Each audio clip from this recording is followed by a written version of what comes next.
Image copyrights and trademarks can be very confusing. You see a design online and you think it's fine to use in a project. They're all over the internet. People give away SVG dumps and free SVGs that they don't actually have the rights to. You could be committing copyright or trademark infringement accidentally or intentionally. So how do you know which fonts and designs are okay to use and which ones are off limits? I'm here to help you learn. Hi Cricketers! Welcome to my channel. I'm Carrie. Follow me for Cricut projects, beginner tutorials, small business tips, and more.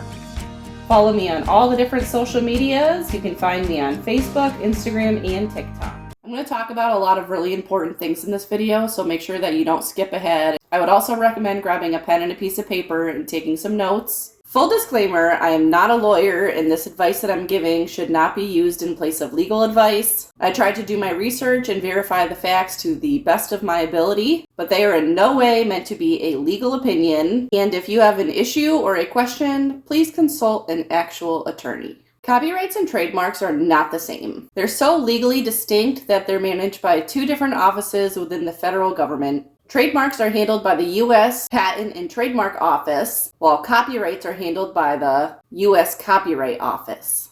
What is a copyright? A copyright is a piece of intellectual property, so something that you thought of and made. In order to qualify for copyright protection, an original creative work must be in tangible form. So in other words, it must be written down or in a form that you can physically touch with your hands. So if you create a unique design and put it on a shirt, that design can be copyrighted. Generally, copyrights protect creative or intellectual works, and trademarks apply to commercial names, phrases, and logos. What can be copyrighted? There is a lot of things that can be copyrighted. Some examples are paintings, photographs, illustrations, musical compositions, sound recordings, computer programs, books, poems, blog posts, movies, architectural works, plays, and so much more. Who is a copyright owner? Everyone can be a copyright owner. Once you create an original work and fix it to something tangible, something that you can hold, like a photograph or writing a blog or recording a new song, you are the author and the owner. Let's talk about a few things that cannot be copyrighted. Ideas, methods, and systems cannot be copyrighted. This includes how to make or build things. For example, someone can't copyright the technique used on how to etch a stainless steel wine glass using citrus strip. They may have come up with the idea, but an idea can't be copyrighted. They could copyright the design that they made to put on the cup,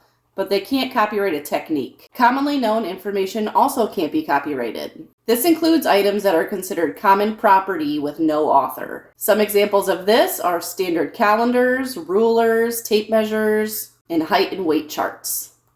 Fashion also can't be copyrighted. Fashion, such as a shirt, a dress, a romper, or any other style of clothing can't be copyrighted. You can copyright a specific design that you put on the dress, but you can't copyright a dress itself. Names, titles, short phrases, or expressions also can't be copyrighted. While not protected by a copyright, if it pertains to your business, it can be protected with a trademark. So you can't copyright names, titles, short phrases or expressions, product descriptions, pseudonyms, titles of work, business names, recipes, formulas, compounds, and prescriptions. Most of that falls under the category of a trademark. There is a difference. So what is a trademark? Trademarks protect the use of a company's name and its products' names, brand identity like logos, and slogans. They protect words, names, symbols, and devices used in trade with goods or services. Let's talk about some examples of trademarks. Almost anything can be a trademark if it indicates the source of your goods or services. It can be a word, a slogan, a design, or a whole combination of those. It could even be a sound, scent, or color. Some registered trademarks are Ford for automobiles, the Domino's logo for hot pizzas, or the Target logo for retail department stores. If you're still unsure of whether or not it might be trademarked, you can actually do a trademark search. I'll leave a link down below in my video description where you can find this link. The United States Patent and Trademark Office has some online tools that you can use. The Trademark Electronic Search System, also called TESS, Yes, contains the records of all active and inactive registered trademarks. You can search this database for any trademarks that have been applied for or registered. Let's talk about Disney.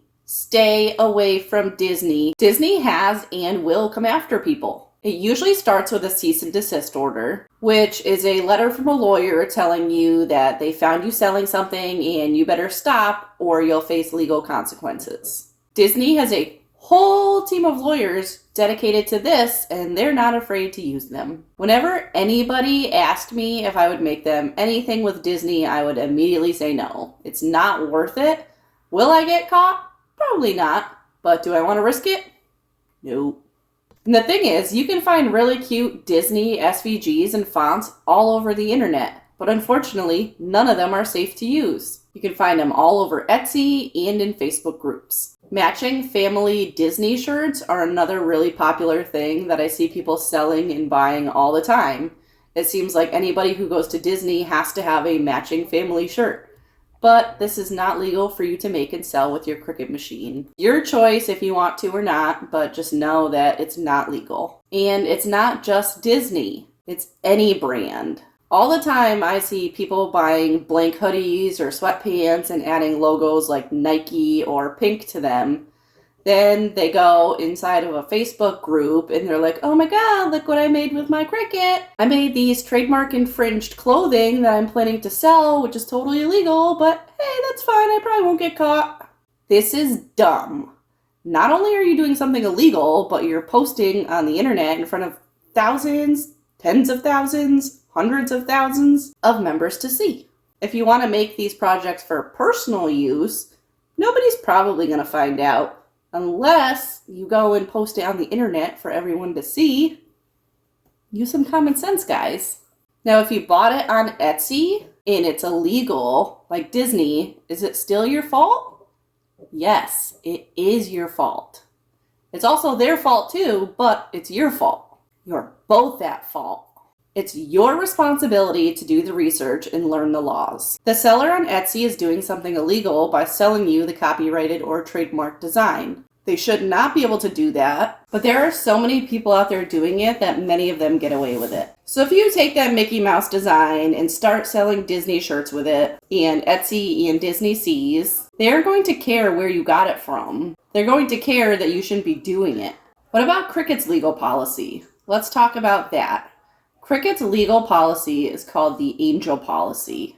Cricut has a special policy for people who want to create and sell crafts, incorporating their products, designs, and images. The Angel Policy provides limited permission for certain sales such as crafts. It does have limits, however. Things like Disney images or other licensed art are excluded.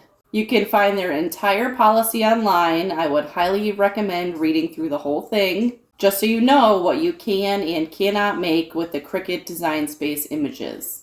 The Angel Policy authorizes you to sell up to 10,000 completed projects annually using cuts made with Cricut products. It does not, however, authorize you to produce and sell unassembled cuts using Cricut products. For example, mass producing individually cut letters or shapes to resell, nor produce and sell items that incorporate licensed content. I looked over the FAQs on their website. The number one question was, can I sell my crafts that I made with my Cricut machine? Their answer was yes. Our products and offerings are designed for personal use. The Angel Policy is an additional benefit designed for those who wish to sell their creation. They believe that their Angel Policy is the most generous policy in the industry. The next question was regarding Disney. Can I make Disney products and give them away as charity?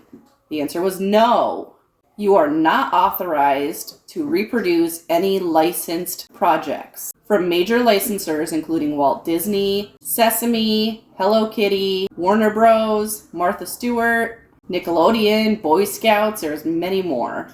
Do I have to include a copyright notice on the item that I'm selling? What if there's not enough room? Their policy is that each finished product that incorporates any copyright material must be conspicuously marked with the notice includes copyright material of Cricut.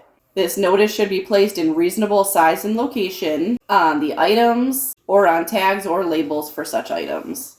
I was really surprised to read this because that sounds crazy to me. Like, I couldn't imagine making a cup with a design that I got from CRICUT and then putting this big disclaimer on it.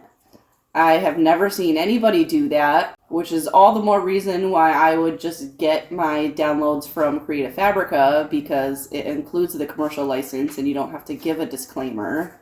That one sounds very strange to me. Can I sell sheets of stickers made with CRICUT cartridge artwork? Their answer was actually no. Sheets of stickers are considered individual cuts, so the Angel policy does not authorize you to produce and sell individual stickers or sheets of stickers using CRICUT images. However, the Angel policy does allow you to sell stickers if they're part of a completed project. What's the difference between a personal license and a commercial license? A personal license means that you can create things for yourself. If you make money with the font or design, you need a commercial license. This commercial license allows you to make and sell things using the font or design. The licenses are not transferable, so you can't download things legally with the commercial license and then send that design to your friend to legally make. I think this is where a lot of the trouble in the Facebook groups comes from. People will download all these SVGs from places like Creative Fabrica, and then they share them for free in these groups, which is totally illegal. Those people do not have the rights to do that. You can't transfer images with licenses. You have to buy the licenses individually. Each person that sells things with that file needs their own commercial license. The reason why I don't like using defont.com to get free fonts is because their fonts usually only come with a personal license. And if you want the commercial license, you have to pay extra money for it. This is great if you don't sell your projects. But if you have a CRICUT small business, then you need the commercial licenses. Commercial licenses can also be very expensive. One of the most popular fonts that I see among CRICUT users is a font called Magnolia Sky. It's free on defont.com, but if you want the commercial license for it, you have to pay $39 for that one font. This is why I choose to use Creative Fabrica to get all of my fonts and graphics. Creative Fabrica has a massive collection of fonts and graphics. They offer more than 109,000 fonts and over 5.8 million graphics.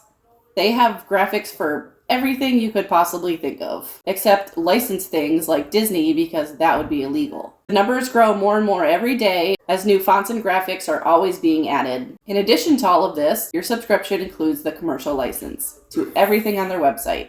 Remember, the commercial license is what you need to keep your business from getting in legal trouble. Before I started subscribing to Creative Fabrica, I used to download my fonts and graphics from all over the place, from Etsy, from various websites, wherever I found them. And then I had to pay for the licenses individually. Not only was this expensive, but it was also really difficult for me to keep track of all these licenses and not lose them. Once I discovered Creative Fabrica, they became my one-stop shop. If you're interested in trying out Creative Fabrica, I have an exclusive offer down below in my video description. You can sign up for free for the first month and get 10 free downloads. After the first month, or after you download 10 things, the subscription renews for only $9 a month. This is a 70% off discount from their normal subscription of $29. You can also cancel at any time, no questions asked.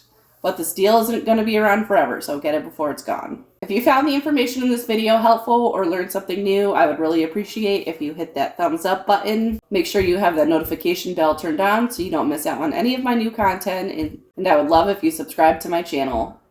Thanks for watching!